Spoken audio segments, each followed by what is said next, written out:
Irmãos, vamos abrir a palavra de Deus no livro dos Salmos, capítulo 9, versos 9 e 10.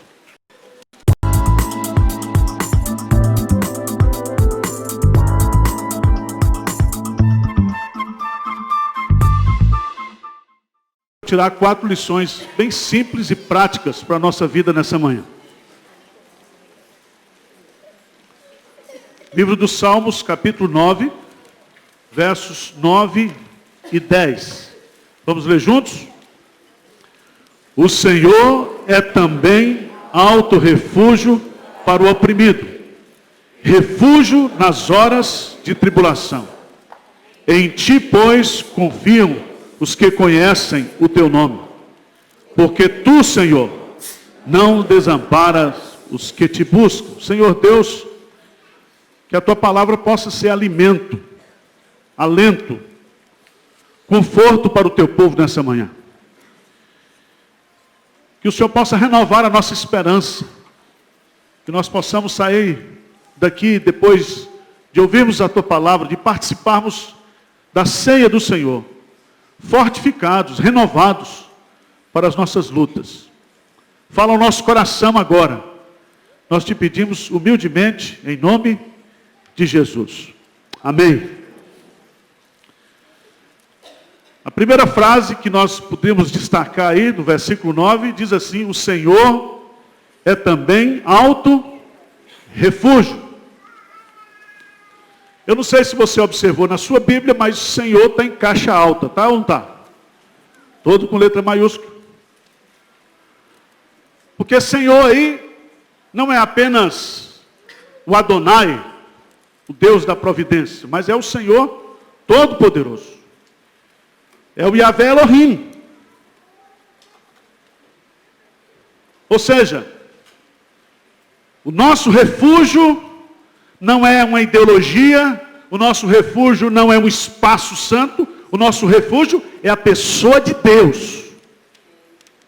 Elevo os meus olhos para os montes, de onde me virá o socorro? O meu socorro vem do Senhor. Mas veja no texto que ele diz: o Senhor é também. É também. Por que ele usa também aqui?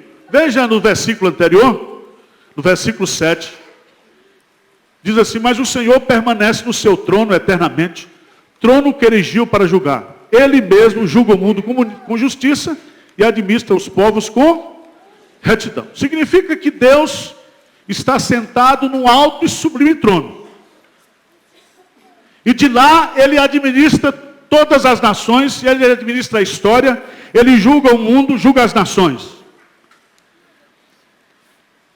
E dentro dessa perspectiva, o Senhor é muito transcendente. Parece que o Senhor está muito longe, parece que o Senhor está muito alto. Mas aí veja no texto, que ele diz: o Senhor é também. É também. Significa que o Deus que julga, o Deus que está lá em cima, o Deus que reina, ele é acessível.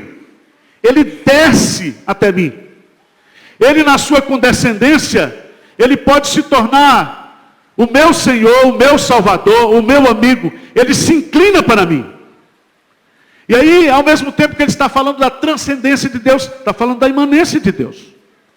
Agora, o que é bonito do texto, ele diz assim: o Senhor é também alto refúgio. Irmãos, a propaganda do budismo e a propaganda das filosofias orientais, elas estão se esparramando no Ocidente de uma forma, eu diria assim, assustadora. Porque se essas filosofias orientais, elas fossem a solução, elas teriam resolvido o problema do Oriente. Mas o Ocidente tem abraçado essas filosofias, achando que nós podemos resolver os nossos problemas a partir de nós mesmos. A partir de uma energia que há dentro de nós. a partir de um pensamento positivo, a partir de técnicas de respiração, a partir de uma alimentação, né, orgânica. E a gente começa a ser bombardeado com essa ideia de que nós podemos. Mas veja, que o Senhor é também alto refúgio. E quando ele coloca alto aqui, ele está dizendo que não é um refúgio baixo, não é um refúgio terreno, não é um refúgio desta vida, é um refúgio que vem do céu. E o que significa a palavra refúgio? E refúgio tem pelo menos 3 sentidos no Antigo Testamento. Refúgio se refere a refúgio para o culpado e nos relembra as cidades de refúgio. Deus mandou construir, de início, 3 cidades de um lado do Jordão, 3 cidades do outro lado do Jordão. E toda aquela pessoa que cometesse um crime de sangue, e que fosse perseguida pelo Goel, pelo vingador da família, aquelas cidades eram cidades para que aquele pecador, aquele assassino pudesse encontrar refúgio. E se ele entrasse naquela cidade, ele estaria debaixo da proteção da lei. Ele não poderia ser assassinado. O autor dos Hebreus diz que Jesus Cristo é o nosso refúgio. Refúgio da culpa. Refúgio espiritual. Mas refúgio também, no contexto, significa uma rocha segura, um lugar de proteção. Salmo 90 diz: Senhor, Tu tens sido o nosso refúgio de geração em geração. Refúgio é um lugar seguro, onde eu me escondo na tempestade, onde eu me escondo nas ventanias, onde eu me escondo de forma segura nos momentos mais difíceis, mais instáveis da vida. Mas refúgio também, no contexto do Antigo Testamento, significa porto seguro. Refúgio significa alguém que está navegando debaixo de tempestade e ele, num determinado momento, encontra um lugar para repousar, para descansar. E a ideia aqui é de que Jesus Cristo, o Senhor, é o nosso porto seguro. Nas tempestades da vida, nas incertezas da vida, nós temos o Senhor como refúgio para nos dar paz. Vamos repetir? Primeira frase, vamos lá? O Senhor é também alto refúgio. Esse é só o tema do sermão. Agora vamos para as divisões. Para quem ele é alto refúgio? Para o oprimido. Jesus diz: vinde a mim todos vós que estáis cansados e sobrecarregados, e eu vos... O que significa oprimido? A ideia aqui é de alguém que está carregando um peso. É de alguém que está achatado. Alguém que está, de uma certa forma, carregando algo que ele não consegue carregar. Ele está achatado. Ele está opresso por um peso tamanho. E aqui a gente poderia trabalhar nesse texto. Talvez você esteja aqui oprimido do ponto de vista espiritual. Oprimido do ponto de vista espiritual. O diabo tem cirandado. O diabo tem tentado lhe oprimir. O diabo tem tentado te destruir. O diabo tem tentado entrar na sua casa. O diabo tem tirado a sua alegria com problemas, com circunstâncias. A Bíblia fala que o diabo ele está ao nosso derredor, procurando uma oportunidade, uma brecha. E às vezes nós demos brecha, nós demos oportunidade para ele, e ele tem oprimido, ele tem cirandado, ele tem achatado-nos espiritualmente. Você se lembra daquela mulher que de domingo, de sábado em sábado estava na sinagoga, e aquela mulher estava curva, e Jesus entrando ali, Diz, por que essa mulher está curva? Ela está sob a opressão de Satanás. E eu não tenho dúvidas, meus amados irmãos, que Satanás continua oprimindo. Ele não pode possuir o cristão, mas ele pode o quê? Oprimir. O salmista Davi diz, cordéis de morte me cercaram, e angústias do inferno vieram sobre mim. Porque estás abatido, ó minha alma, e por que te perturbas? Dentro de mim uma depressão espiritual, uma falta de alegria espiritual, uma falta de contentamento espiritual. Mas a opressão pode ser uma opressão natural, uma doença, uma situação difícil que você está vivendo, uma opressão financeira, uma opressão relacional.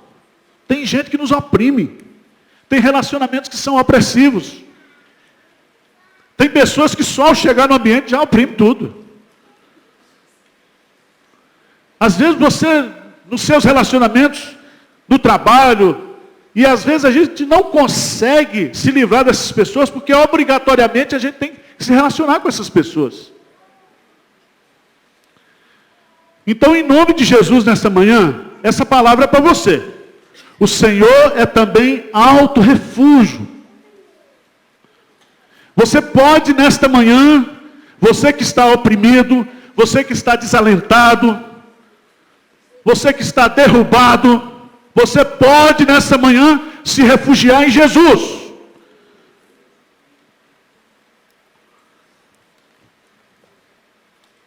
O Senhor é alto refúgio para o oprimido. E aí vem, não somente o perfil, mas aí vem o tempo. O que diz o versículo, o final, a última frase do versículo 9? O que diz aí? Refúgio nas horas de... Eu dou graças a Deus, porque são horas, não são dias, não são meses, não são anos. Se você ler, veja aí no versículo, no capítulo 9, no 9 aí, no versículo 1. Versículo 1. 9 primeiro. Aí diz assim, ações de graça. Ao mestre de canto segundo a melodia. Tem aí na sua Bíblia? A morte para o filho. Salmo de... Quando foi que Davi compôs esse salmo? Vocês se lembram que Davi pecou? E pecou gravemente contra Deus. Deus perdoou o seu pecado. Mas... ele assumiu as consequências do seu pecado. E uma das consequências do seu pecado foi que a criança, fruto do adultério dele com Betseba, iria o quê? Morrer. E você se lembra que Davi mesmo, recebendo a notícia de Deus, ele vai orar, ele vai jejuar, ele vai pedir a Deus que preservasse a vida daquela criança. Foi um momento de aflição. E eu não sei se você dá para entender que hora de tribulação é hora quando a gente está sofrendo por causa de um filho. Hora de tribulação é um momento quando você está vivendo com o problema do desemprego. E parece que tribulação é um negócio que não... parece que não vai parar.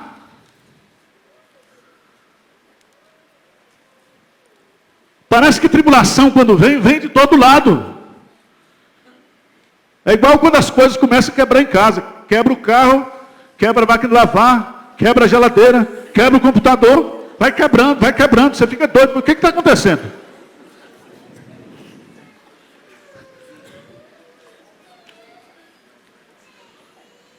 Refúgio nas horas de tribulação. Qual é a ideia que Davi está passando para nós? É que quando a gente está em tribulação, nessas horas difíceis, você tem que se refugiar ali em Deus, você tem que se esconder nele, ficar ali nele. Até que a tribulação passe, até que a tribulação seja resolvida, seja suspensa. E eu queria que você observasse, eu gosto muito desse versículo, versículo 18 do capítulo 9. Grife esse versículo para você.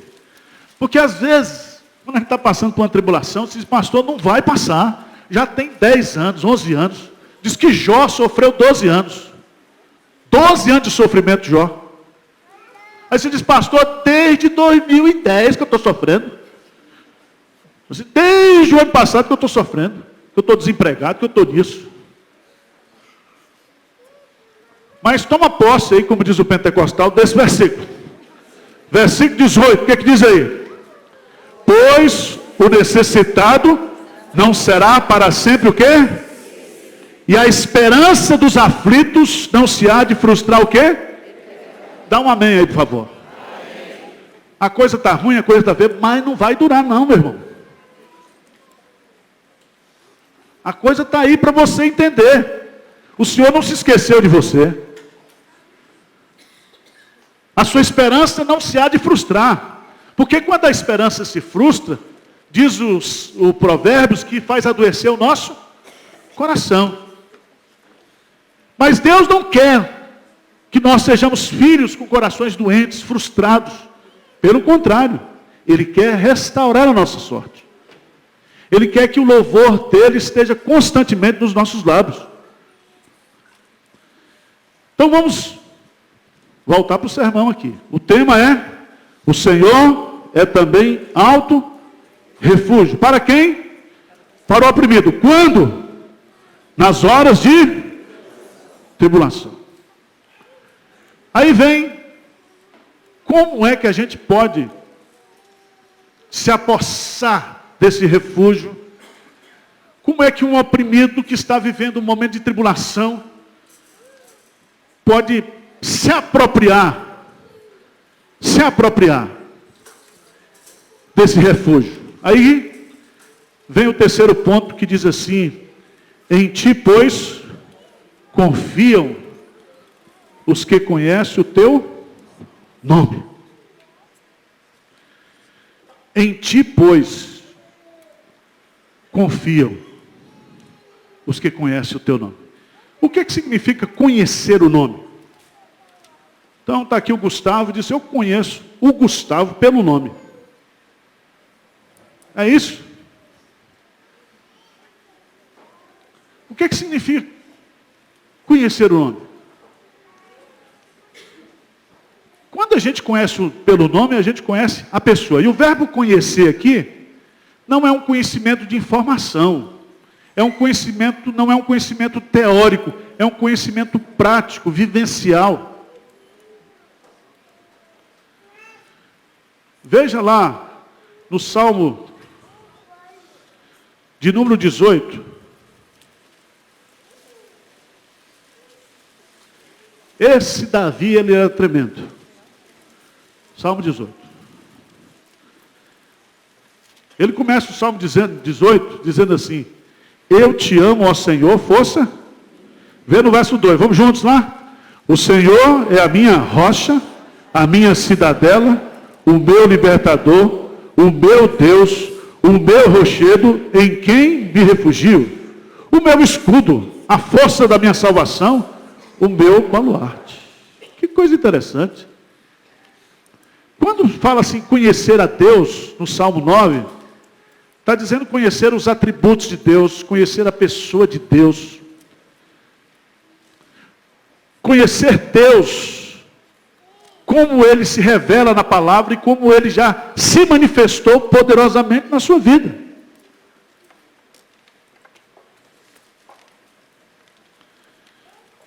O salmista diz, provai e vede que o Senhor é bom. O profeta Jeremias, no tempo da crise, ele diz, quero trazer à memória o que pode me dar esperança. O que é que pode me dar esperança na crise? E aí ele vai para os atributos de Deus. E ele começa falando, porque as misericórdias do Senhor, elas se renovam a cada manhã. Depois ele vai dizer sobre a fidelidade de Deus. O Deus que cuidou de você, o Deus que está com você, o Deus que tem um projeto de salvação para você, será que esse Deus vai abandonar você nesse momento de tribulação?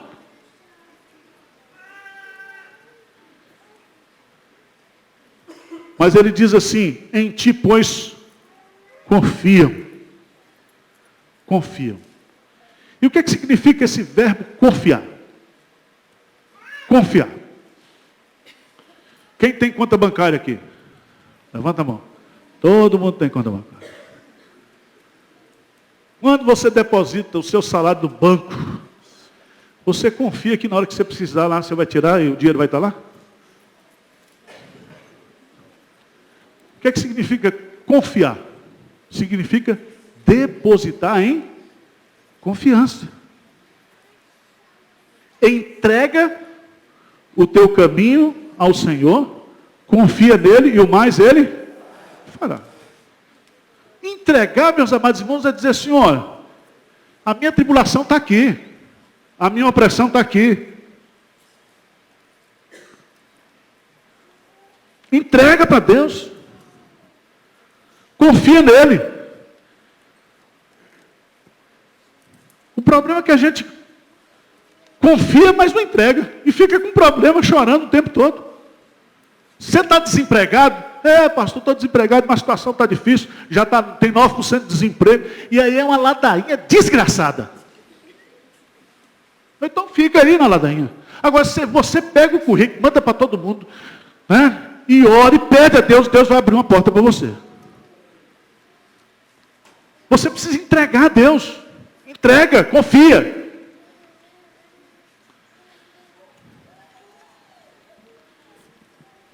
Mas aqui nós temos, e eu quero dizer, sobre uma garantia que o texto nos dá.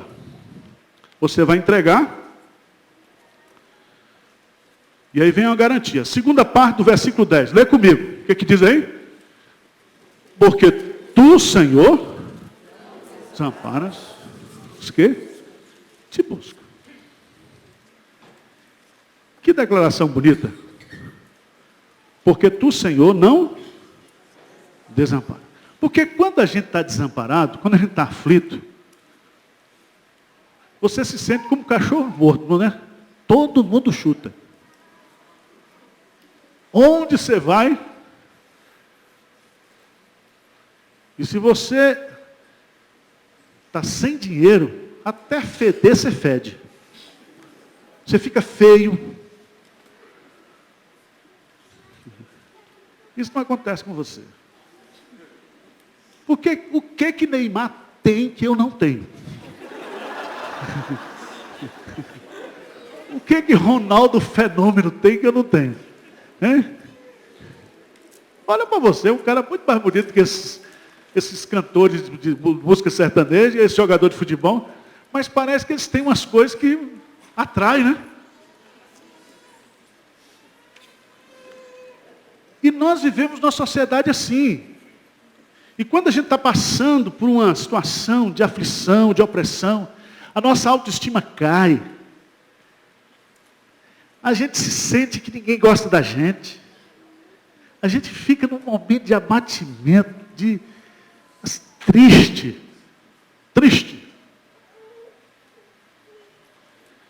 Mas eu quero dizer para você nessa manhã que Deus está aqui para amparar você. Se você o buscá-lo de todo o seu coração.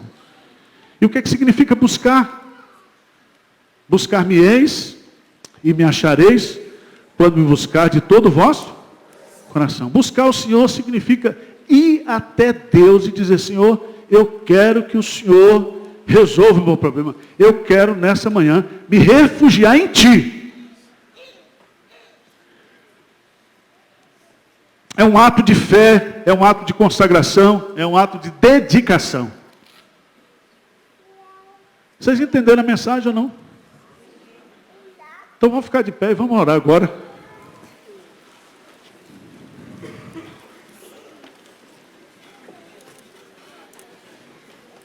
Eu quero convidar somente os aflitos, assim, mais desesperados. Não precisa vir os aflitinhos, não, só os aflitões.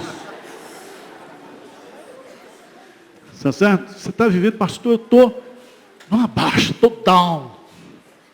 Nós vamos apertar uma tecla em você vai sair daqui hoje. O Espírito Santo de Deus está aqui. Não é isso? Há um doce Espírito aqui e eu sei que é o Espírito de Deus. Vem aqui para frente, nós vamos orar. Vamos colocar, vamos entregar esse fardo para o Senhor. E dizer: Senhor, eu quero nesta manhã me refugiar em Ti. Quero tirar esse peso da minha mente, do meu coração. Tem alguém assim aqui que quer vir para a gente orar?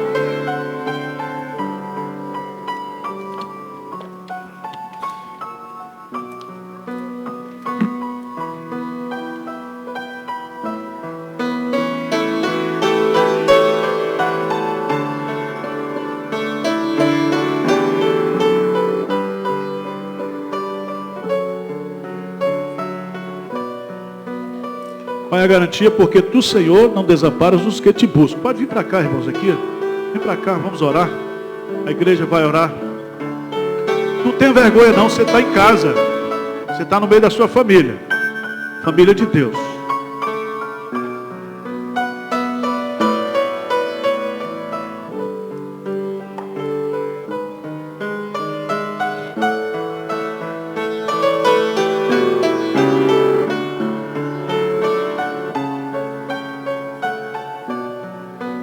Senhor Deus, olha para nós aqui, Senhor. O Senhor está sentado no alto e sublime trono. Mas a Tua palavra nos diz que o Senhor habita também no coração daquele que é contrito, que está quebrantado de espírito. Pai, nós estamos sofrendo porque muitas vezes nós queremos resolver os nossos problemas sozinhos, Senhor. Mas nessa manhã, pela mediação de Cristo Jesus, nós queremos colocar diante de Ti os nossos fardos. Queremos que o Senhor tire do nosso coração, da nossa mente, das nossas emoções, todo o peso que nos oprime, que nos debilita, que nos machuca, que nos sufoca. Pai, liberta-nos nessa manhã. Liberta-nos de toda a opressão demoníaca. Liberta-nos, ó Deus, de toda ansiedade fútil. Liberta-nos, ó Deus, de todo espírito de tristeza, quebrando o nosso coração. A Tua palavra nos diz que o Senhor é o Deus da alegria, que na Tua presença há plenitude de alegria, Senhor. Dá-nos alegria de viver, dá-nos alegria para cantar, para louvar, dá-nos alegria, ó Deus, diante das circunstâncias difíceis que nós estamos vivendo. Deus, resolva o nosso problema essa semana. Tome a nossa causa, Pai, nessa hora de tribulação, nessa hora de angústia, nessa hora de tristeza. Que o Senhor seja o nosso refúgio, que o Senhor nos console nessa manhã, que o Senhor nos conforte, que o Senhor possa ser o bálsamo para os corações que estão angustiados aqui nesta manhã. Nós te pedimos em nome de Jesus. Amém.